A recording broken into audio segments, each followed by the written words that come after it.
This is not my land, I'm just borrowing it, trying to keep it for everything that's there, the birds, the animals, the deer, the moose, the bear, the skunks, the raccoons, the woodchucks.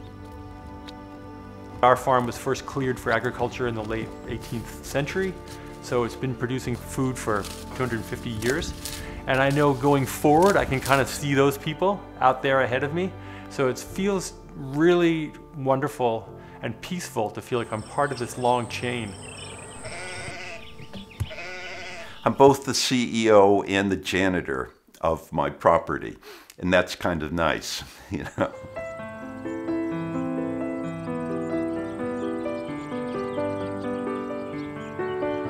I put an awful lot of years into making this place.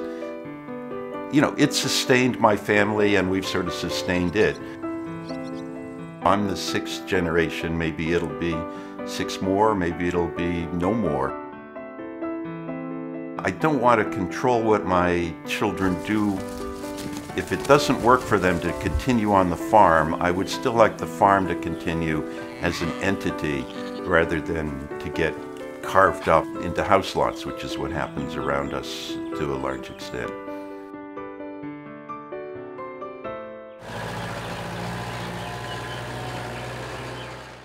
I love the land. I love the land. Nature has a system that we're part of, and when you're out in nature, you feel, I guess, just a piece of that system. The land has so much potential, and to take that away by developing it, it just seemed just not like the right thing.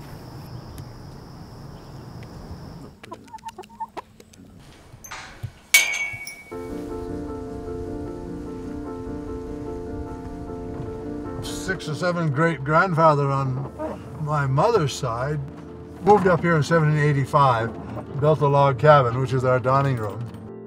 He ended up being one of the first 2 representatives from Vermont to the Continental Congress in 1791. I do love the land, and I've been walking not only our land, but I've walked that whole valley all my life. My great-grandmother was born here, moved from here to where I live now after she married actually she didn't marry my great-grandfather, she was his housekeeper for 30 years. And my grandmother was their daughter. That land will be there long after we're gone. And I think we have a responsibility to leave it in at least as good a condition it was when we took over the quote-unquote possession. So I don't have the wherewithal to ensure that after I'm dead, nothing's going to happen with it, that it'll stay the way it is. If the easements are given, that would ensure that, which is what I would like.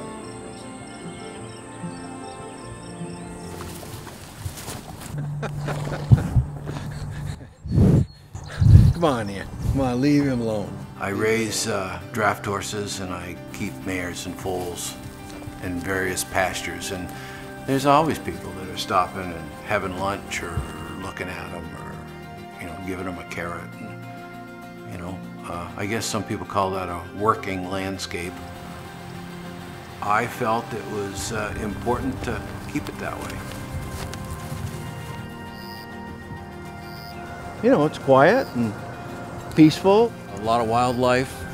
There's an eagle's nest upriver, a quarter of a mile or so. I don't know, I just like being here.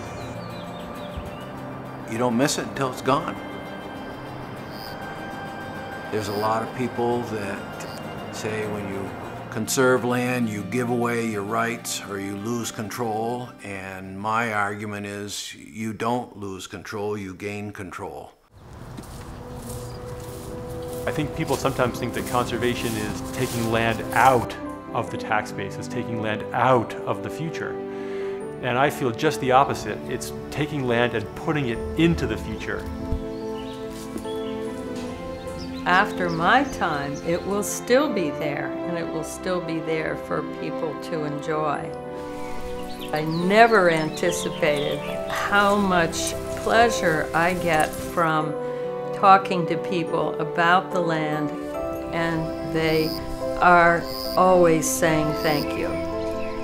We're no longer a rural society the way we were 100 years ago. And I'm grateful that I'm able to live it. We nurture it and it nurtures us. It's food for the soul.